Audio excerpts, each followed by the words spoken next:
Chapter 1. Montego High School.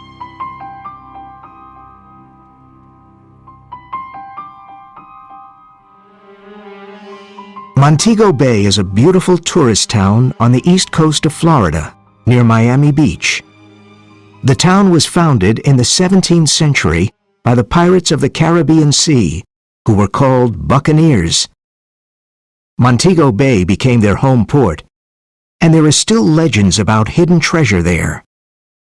The new Montego Bay Wax Museum opened recently.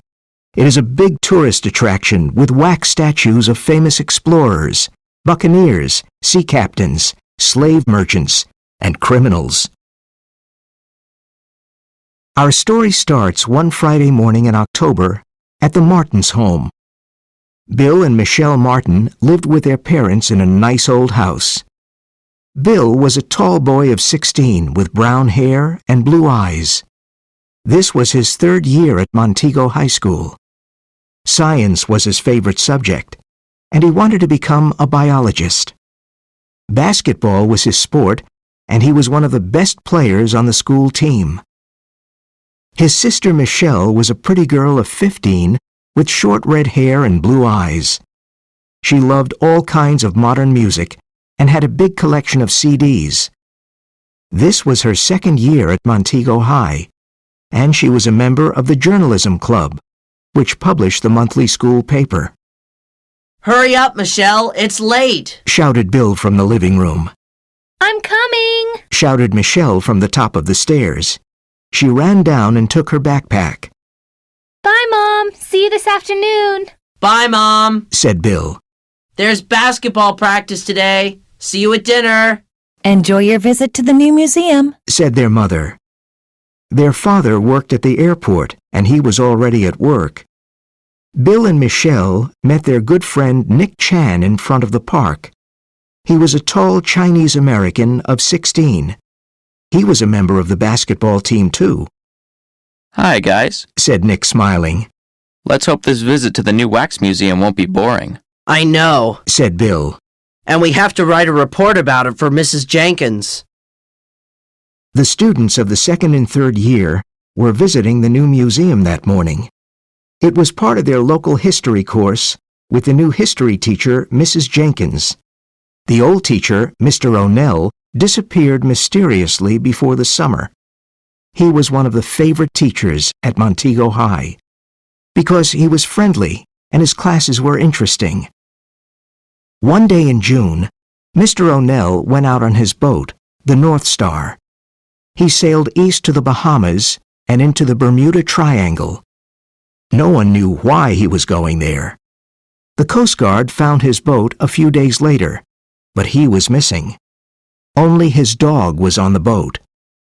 They took the North Star back to the Montego Bay port and left it there.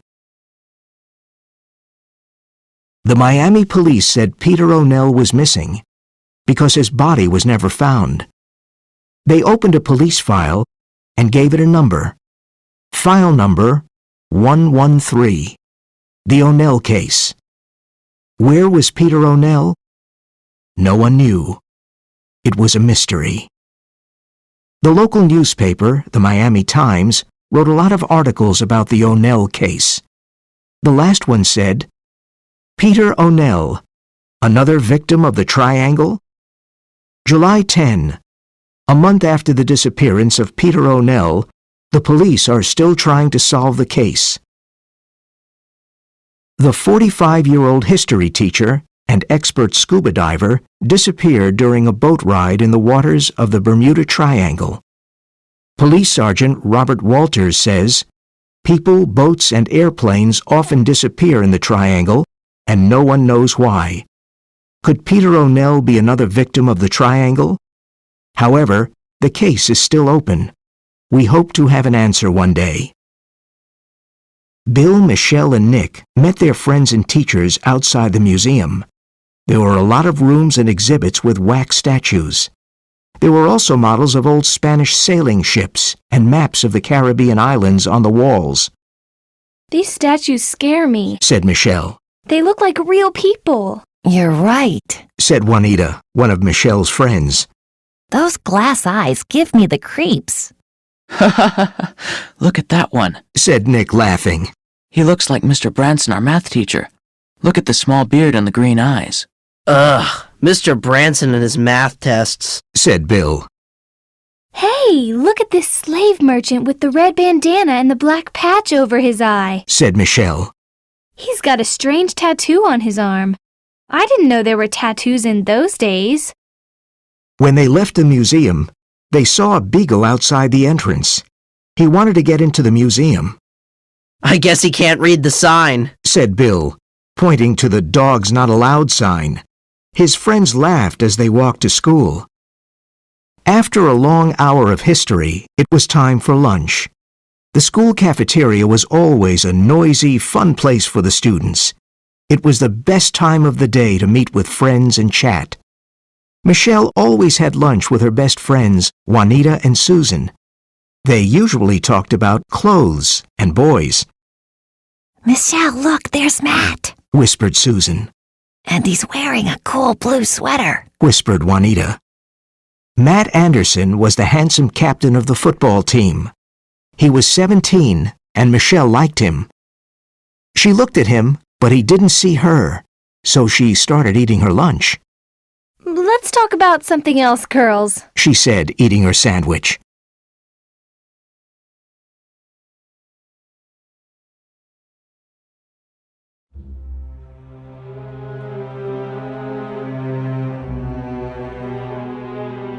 Chapter 2. At the Port.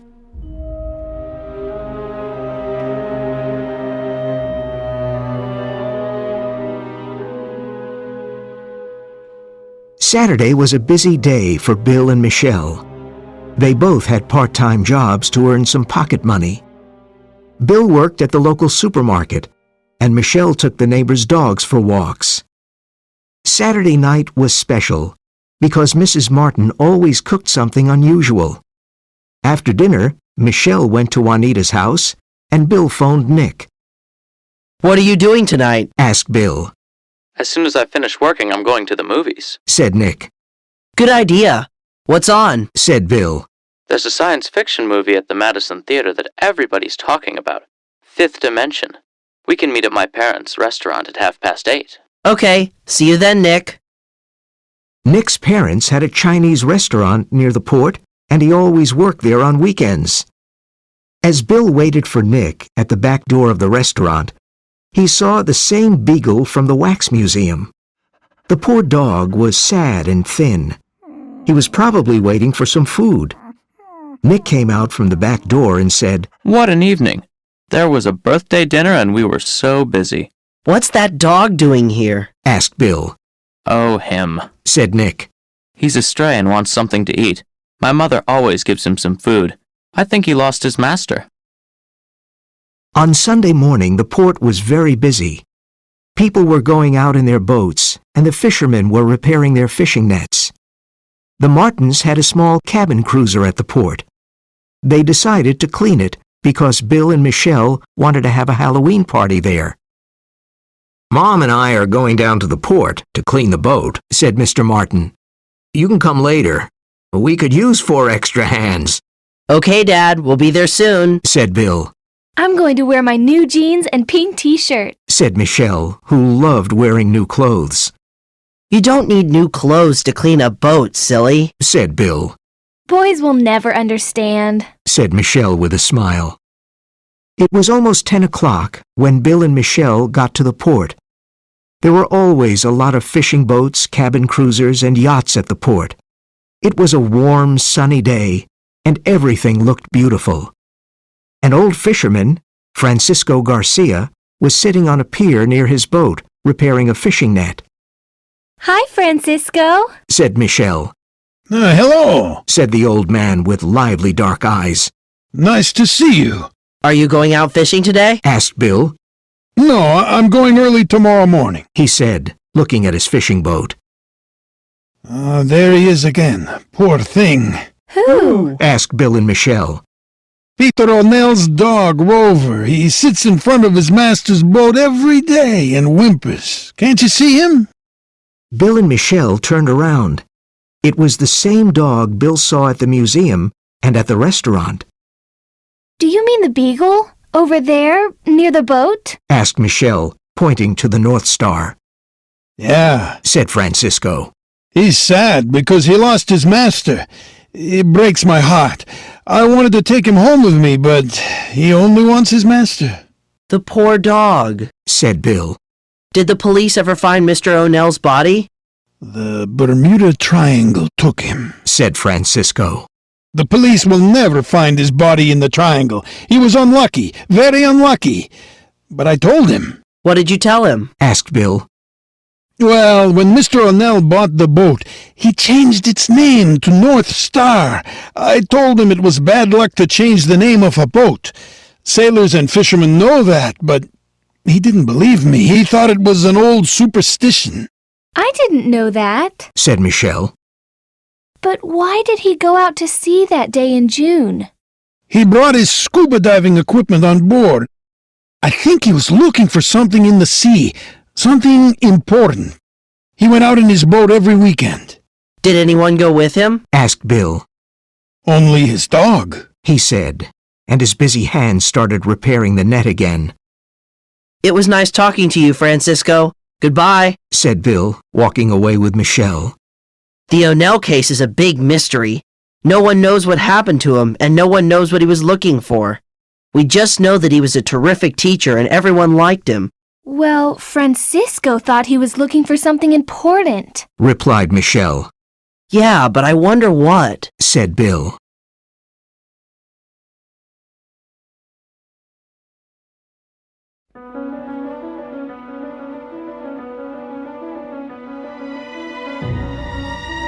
Chapter 3. A Halloween Party.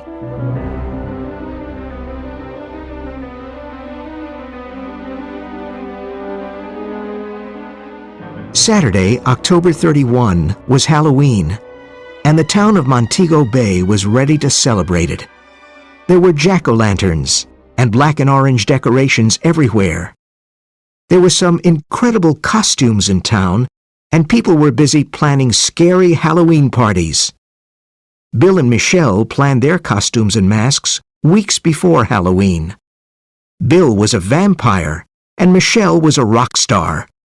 She was excited because she could wear more makeup on Halloween. They went to the port and had their Halloween party on the boat with their friends. Mrs. Martin made pumpkin pies and Halloween cookies, and there were good CDs to dance to. Before midnight, Nick took some pictures with his new digital camera. The party was a lot of fun, and everyone loved it. No one got to bed before 3 a.m.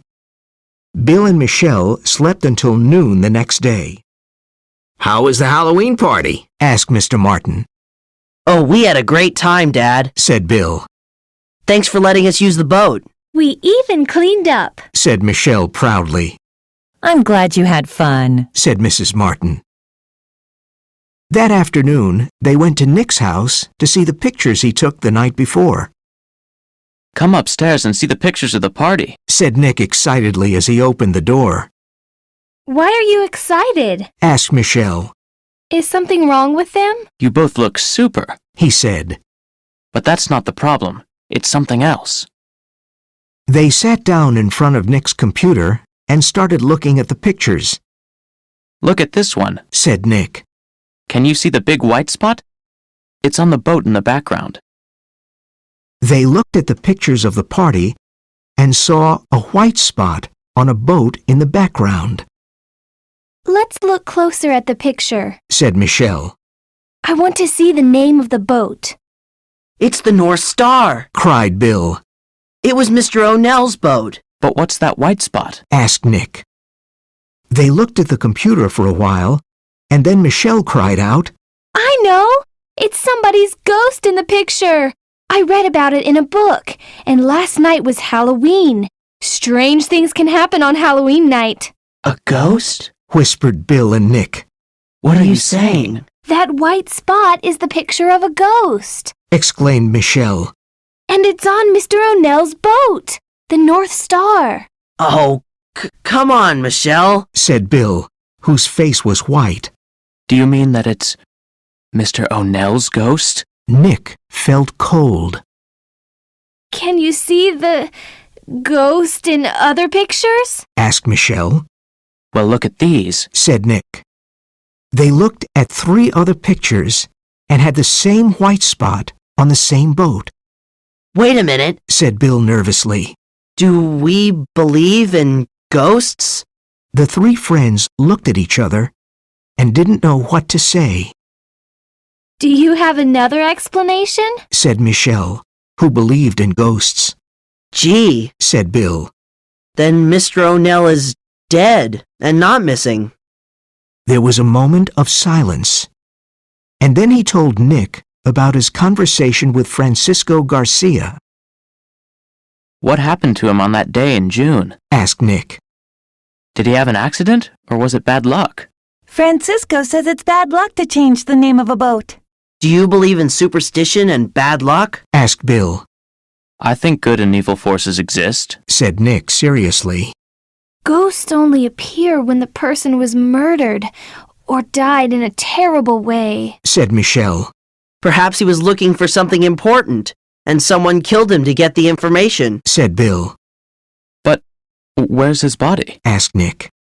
We should tell the police about this. Said Bill. The police don't believe in ghosts. Said Michelle. Why don't we try to solve this mystery? Why not? Said Bill. I like solving mysteries. And I like investigating. Said Nick. But we need more information about Mr. Onell. What was he looking for, and why was it important? Let's plan this carefully.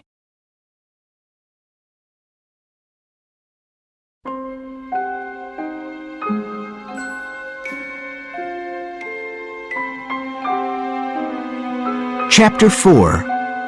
The Wardrobe.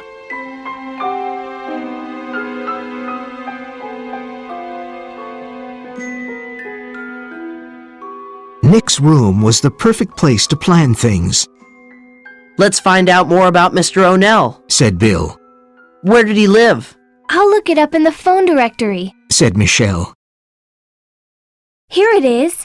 His address was 1857 Stockton Street. That's behind the port.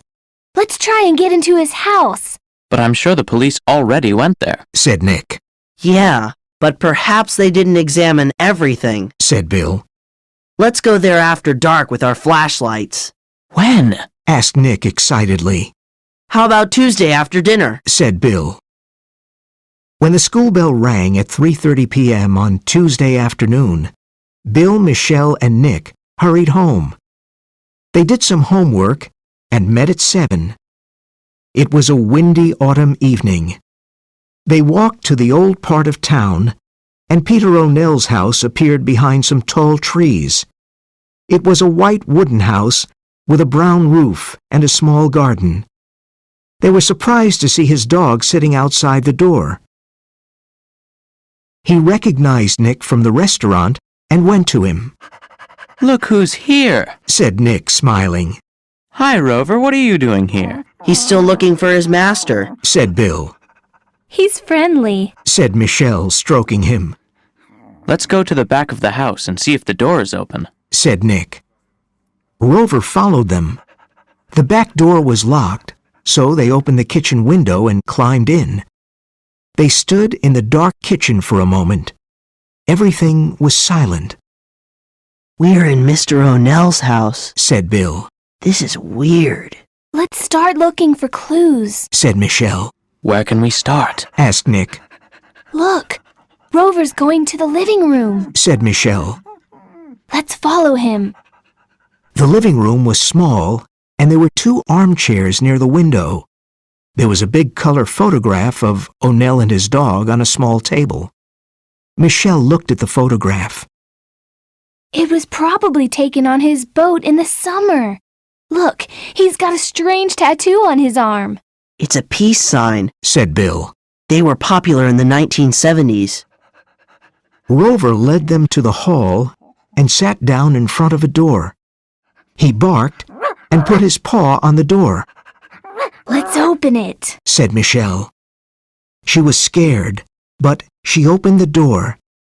There were stairs that went to the dark basement, and the air was cold.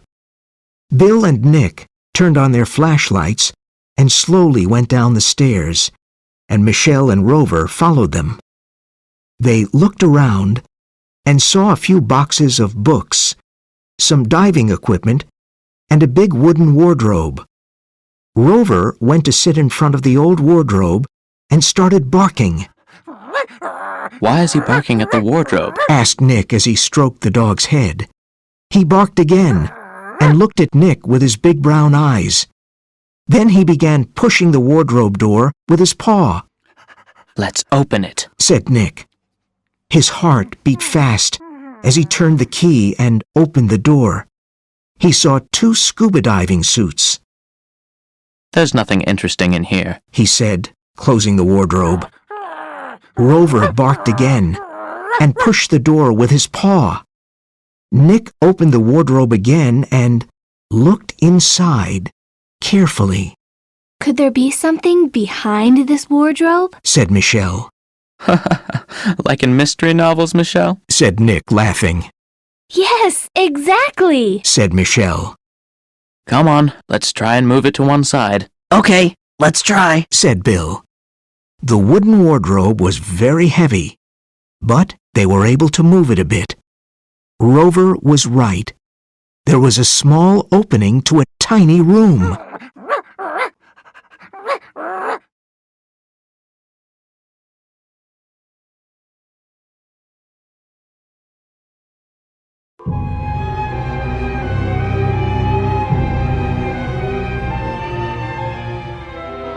Chapter 5.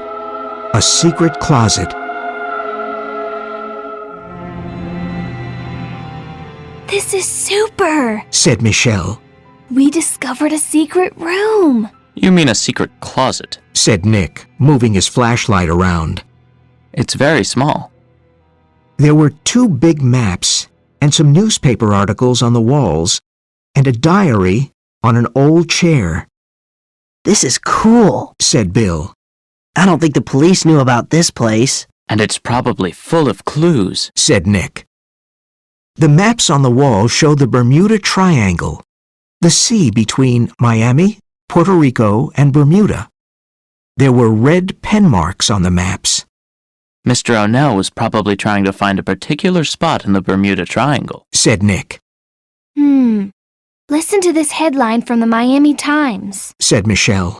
Ship with precious cargo disappears in the Bermuda Triangle. Let's see, Said Bill, holding up his flashlight. The 3 of them started reading the newspaper article on the wall. A small ship, the Pelican, disappeared in the Bermuda Triangle last week. It was transporting ancient Roman and Greek artifacts bought in Europe by an important American museum. The artifacts are worth millions of dollars, and they are now probably sitting on the bottom of the Atlantic Ocean. I think I understand. Said Bill. Mr. Onell was probably looking for the ship in the Bermuda Triangle. That's why these 2 maps are marked in the same place. And that's why he went out in his boat with his diving equipment every weekend. Added Michelle. but why was he looking for them? Asked Nick. That's a good question, Said Bill. I'm sure a lot of dishonest art dealers want to find those artifacts and sell them on the black market. It's a big business. They're worth millions of dollars. But Mr. Onell wasn't dishonest. I'm sure he was looking for them for another reason. Michelle started looking through the diary on the chair.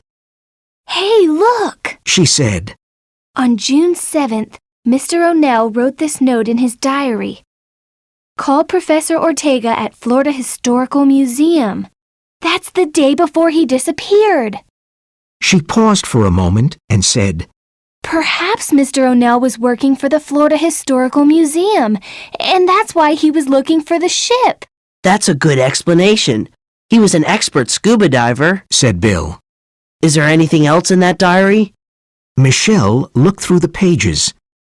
On May 31st, he wrote, Blackbeard still following me at sea. Who's Blackbeard? Well, he was a pirate centuries ago. I don't think it's him. Said Nick. But Blackbeard could be the name of a boat. The boat that was following him. Perhaps the people on that boat were looking for the artifacts too. Let's go to the port and see if the Blackbeard is there, said Bill. All right, Said Nick. but let's go now. It's late. And it's getting very hot in this closet. Said Michelle. Suddenly, there was a loud noise upstairs. What's that? Cried Michelle. We're not alone here. Said Nick. Someone or something is in the house. They stood still for a minute, Well, Michelle, whispered Nick. you're the ghost expert. Whose ghost is upstairs? Oh, stop it. Whispered Michelle, who wanted to get out of there.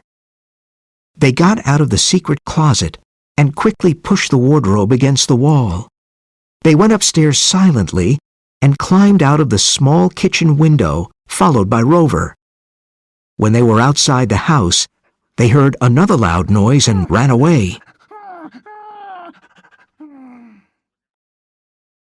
That math test was impossible. Said Nick, walking out of Mr. Branson's class angrily. I think he makes math hard for us. Said Bill. I couldn't finish the last 2 problems. Me neither. Said Nick. I studied until late last night, but it didn't help. Even Maria Lopez, who's a math genius, didn't finish the last problem. Hey, let's think about the big game against South Miami High tonight. Said Bill. They're a strong team. And so are we. Said Nick. That evening, the Montego High gym was crowded and noisy. The colors of the 2 schools were everywhere.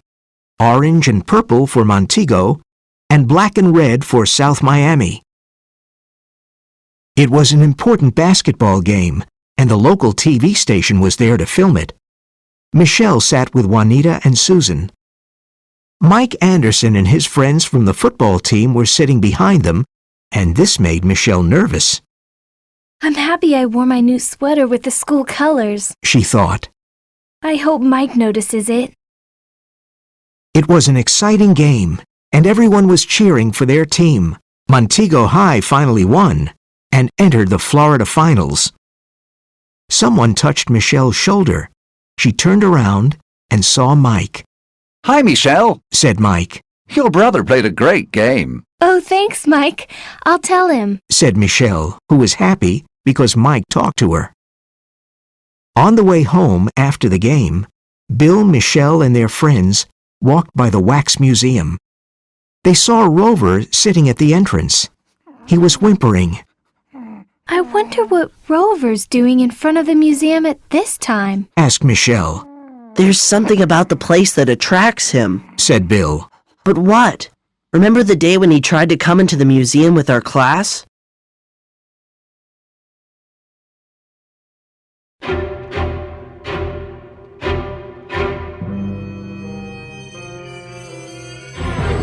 Chapter 6.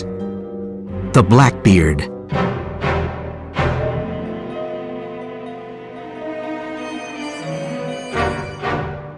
On Sunday, Bill, Nick, and Michelle continued investigating the case.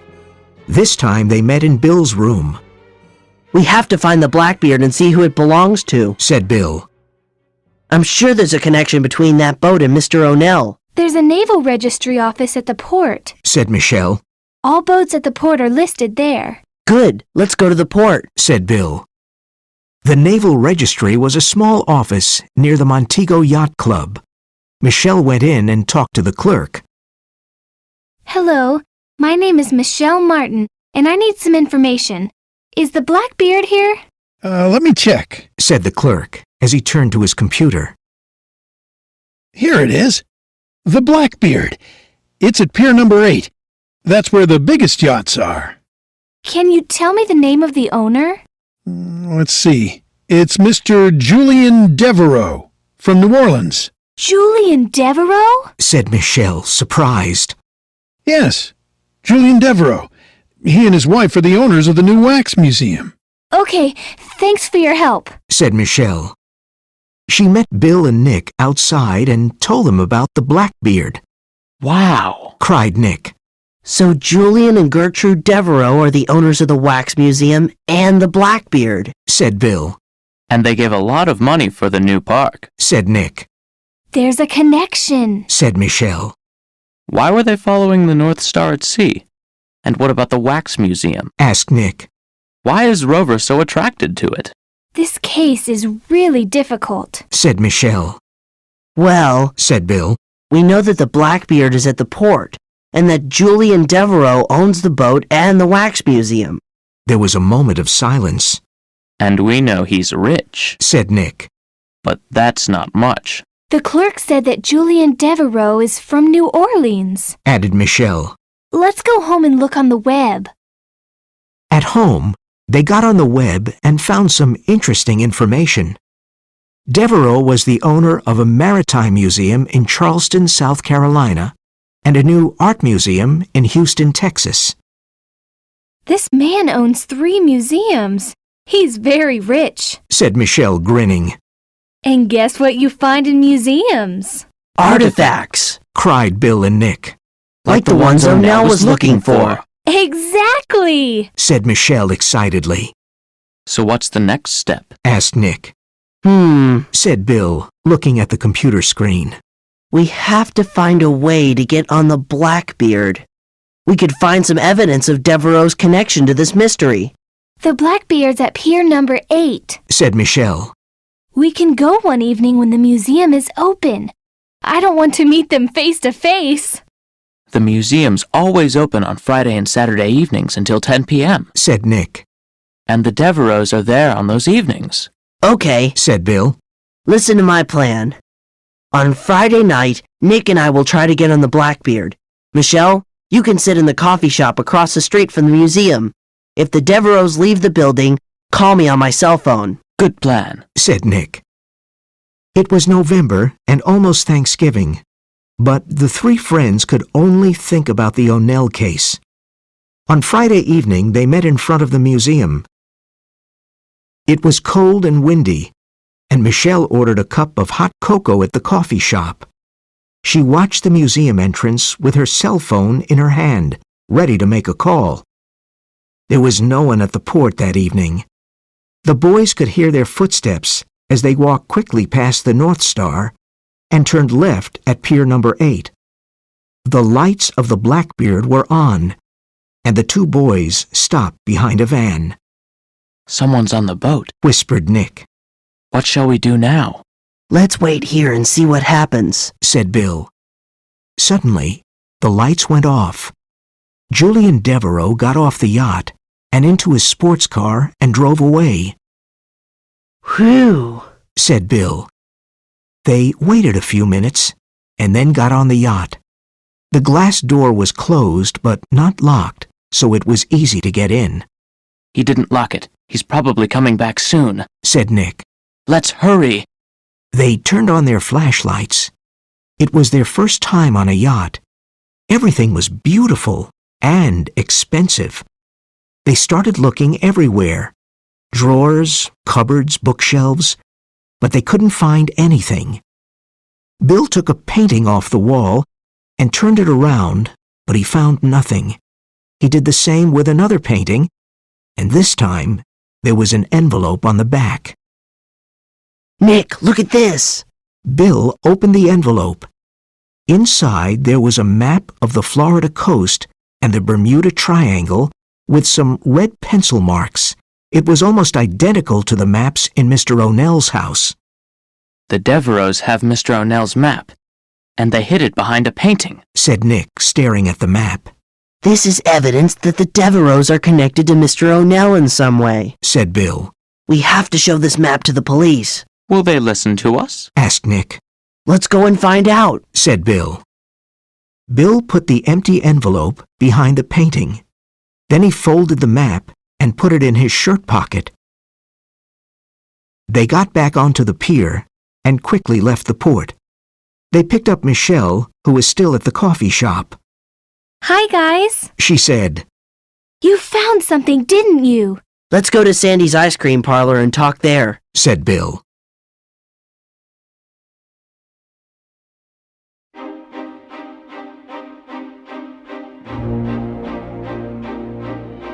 Chapter 7. Sergeant Walters.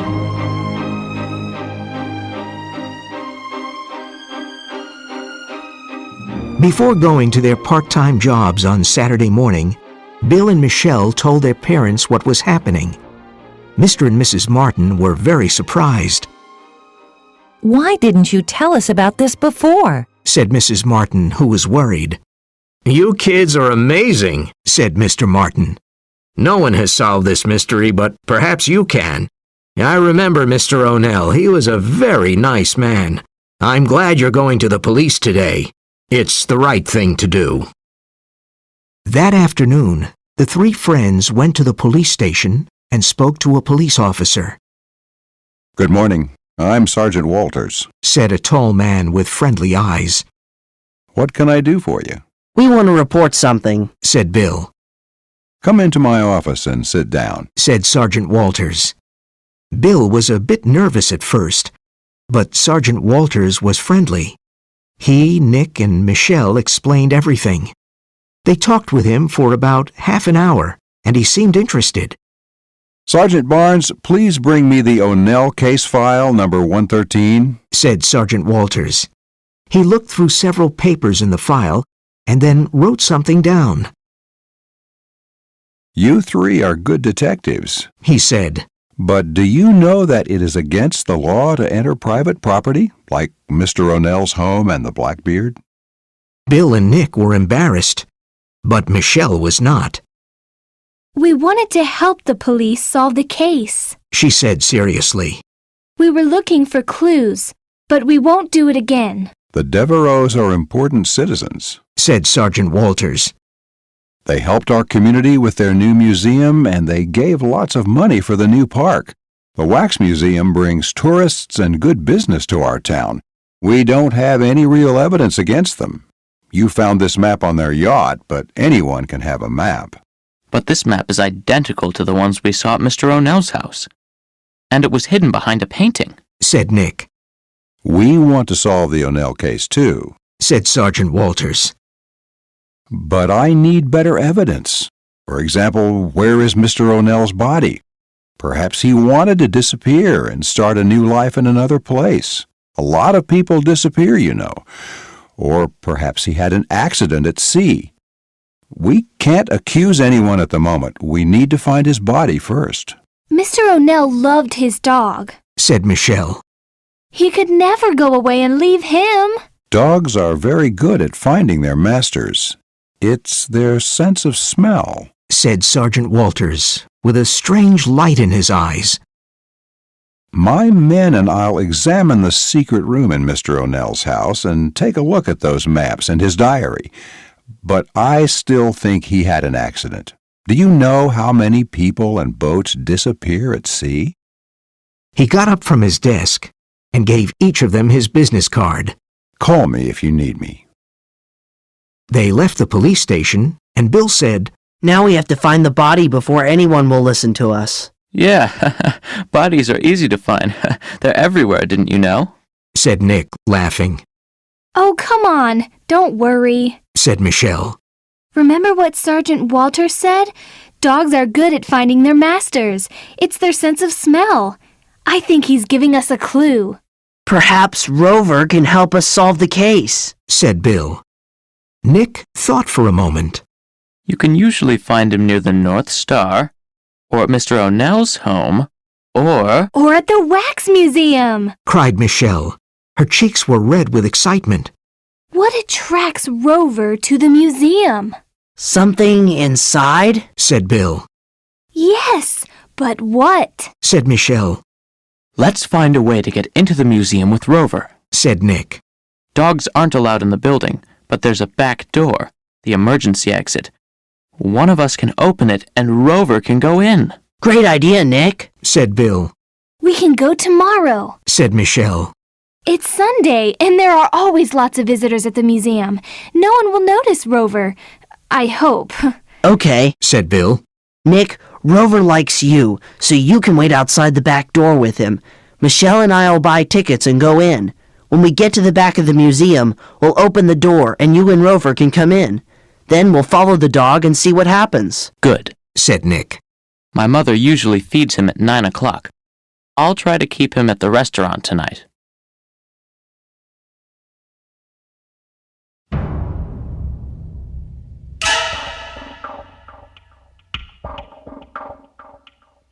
Chapter 8. At the Museum.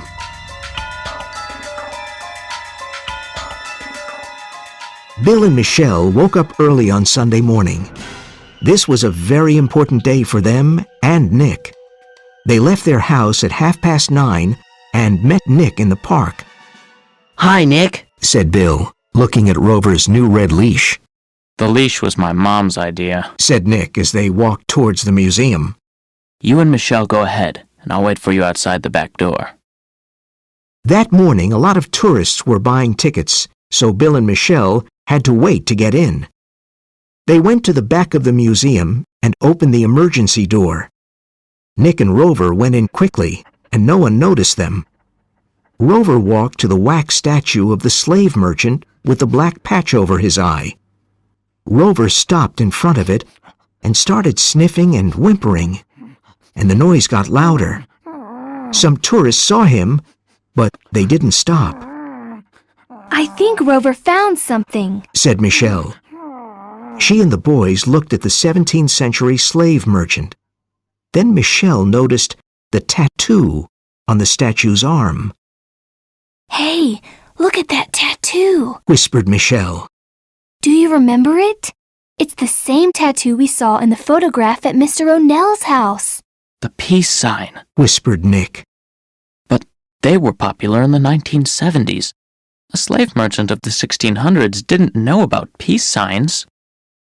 Rover started barking, he's found something. said Bill, as the barking got louder and the dog became more excited, Could that be his master? said Nick, his voice trembling, But it's a wax statue. said Michelle weakly, Yeah, but look at the tattoo. said Bill. Is that a wax statue? Or is it someone's body? They felt cold and their hearts started beating fast. Suddenly their legs felt weak. But how is it possible? Nick couldn't finish his sentence. Rover's bark got louder, and the museum guard came by. I'm sorry. Dogs aren't allowed in the museum, He said, Please take him out. No, we're not taking him out. said Bill angrily. You must obey the rules of the museum or I'll call the police.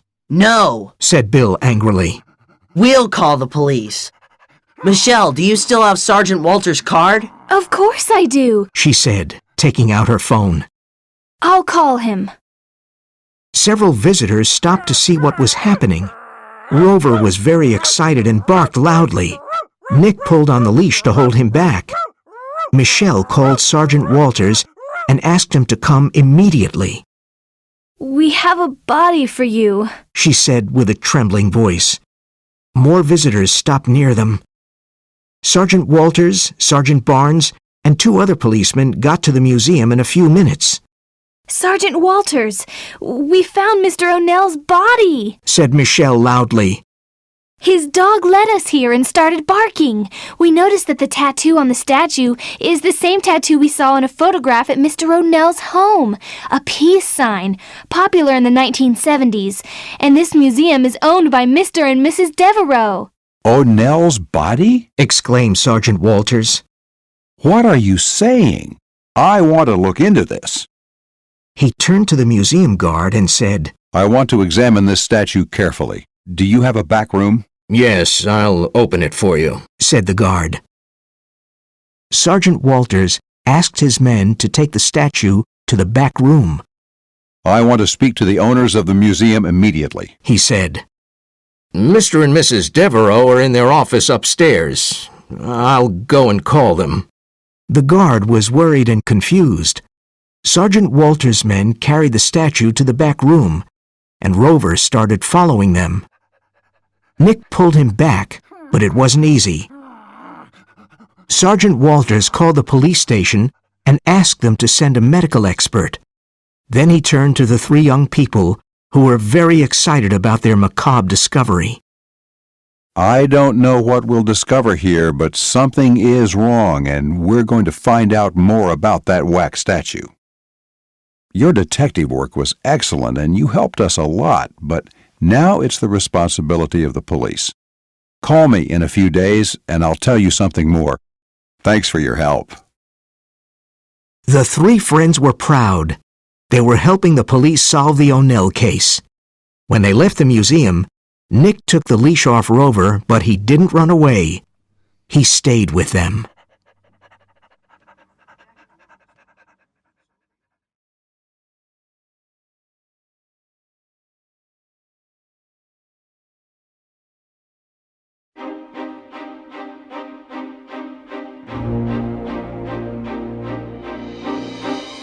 Chapter 9. The case is solved.